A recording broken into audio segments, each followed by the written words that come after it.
good life. It is very, very important that we don't put those thoughts in there that far too many people do.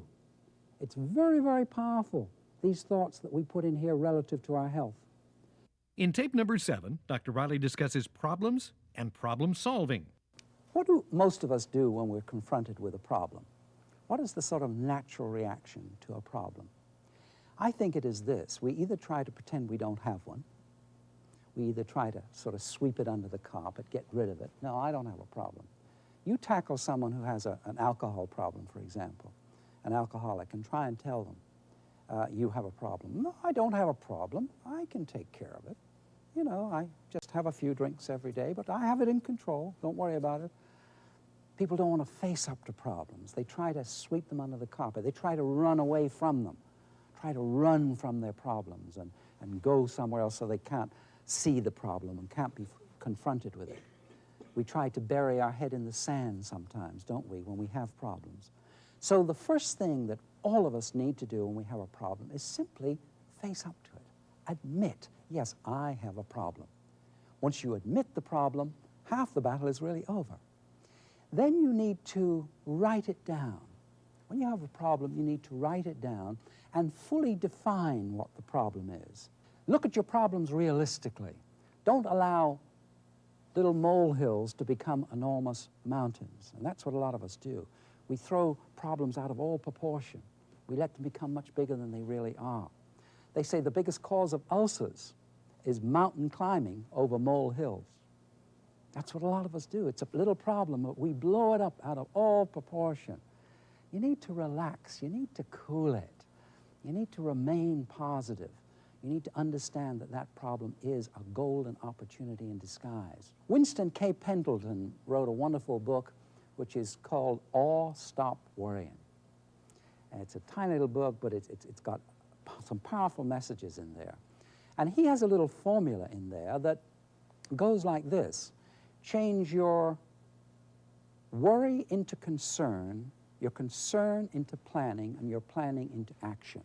My friends, every problem that you've got is a golden opportunity in disguise. In tape number 8, Dr. Reilly discusses the importance of communication skills and how to improve them. Now, the first thing I want to emphasize is this, that communication is a two-way street. And a lot of people, when they think of communication, this doesn't come to their mind. They seem to think, well, I'm a good communicator because I put my thoughts. Because what is communication? Communication is really the expressing of feelings, ideas, thoughts, and emotions. That's really what it is. Trying to transmit those ideas to other people. Our feelings, our thoughts, our ideas, our emotions. They're in our head, but we get them to other people by communicating them to other people. But you see, communication is a two-way street. There's a transmitter and there's a receiver. And just because someone is transmitting, that doesn't mean to say that communication is taking place at all.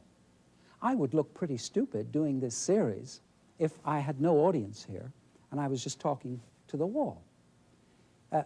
We need to have listeners as well. We need to have the receiver. And the link needs to be completed before communication actually takes place. And this, I believe, is why a lack of communication takes place so many times. And if you want to prove what I'm saying, it's very simple. Perhaps when you go home this evening or when you go to your office or something with some other people, just sit down and talk to that person for 10 minutes. Transmit ideas, feelings, thoughts to that person. And then when you've finished, ask the other person, tell me what I just said. I think you will be amazed at how little of what you have actually said has been received. What is the result? A lack of communication. In tape number 9, Dr. Reilly lists the qualities of leadership and also stresses the importance of planning. So what are some of the qualities that people need to have to be effective leaders? That's what I'd like to cover in this particular program. For you here in the studio audience and you watching at home, and perhaps a lot of the young people who would like to be leaders in the future. What are some of the things you should do to help you to be an effective, a good leader? I read a wonderful book many years ago, and I'm sure some of you have read this book because it really is one of the greatest books. It's a literary classic as far as I'm concerned. relative to how to be successful. Napoleon Hill's great book, Think and Grow Rich. I'm sure a lot of you have read that book. It's a wonderful book. But in that book, he has a chapter on leadership, and he gives 11 qualities of leadership. And I'd just like to give you these 11 qualities, and then we'll concentrate a little bit on each one of them. The 11 qualities of leadership, according to Dr. Napoleon Hill, are: number 1, unwavering courage; number 2, self-control; number 3, a keen sense of justice; number 4, definiteness of plans; number 5, definiteness of decision; number 6, the habit of doing more than paid for. Not just what you're paid for, the habit of doing more than paid for. Number 7 is a pleasing personality. The 8th quality of leadership, according to Dr. Napoleon Hill, is sympathy and understanding. The 9th quality of leadership is mastery of detail. The 10th quality of leadership is willingness to assume full responsibility.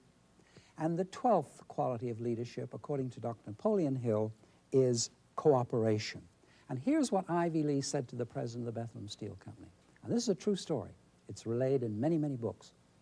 He said, take a blank sheet of paper, write on it the 6 most important things you have to do tomorrow, number them in their order of importance. When you're finished with item 1, go on to item number 2, and write down the list. The interview is said to last about 15 minutes. And do you know how much Ivy Lee got from the president of the Bethlehem Steel Company for that idea? He sent him a check for $25,000. Now, this is many, many years ago when $25,000 was worth an awful lot more than it is today.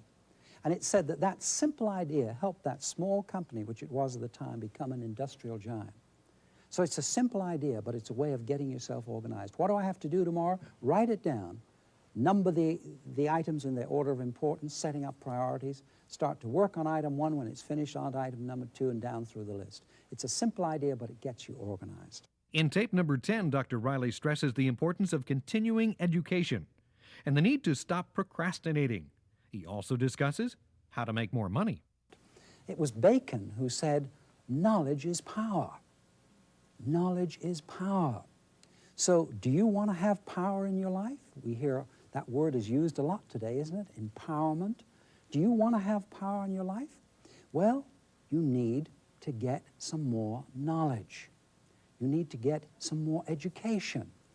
And don't give me those excuses that so many people give. Well, I'm past it, I'm in my 50s, 60s. So what? So what? The knowledge is there. We should never stop growing, stop learning. Education is very, very important. One of the greatest quotes I ever heard was by a gentleman called E.A. Feline. And he says this. He said, education does not mean teaching people to know what they do not know. It means teaching them to behave as they do not behave. Let me just repeat that again, because it's pretty deep. Education does not mean teaching people to know what they do not know.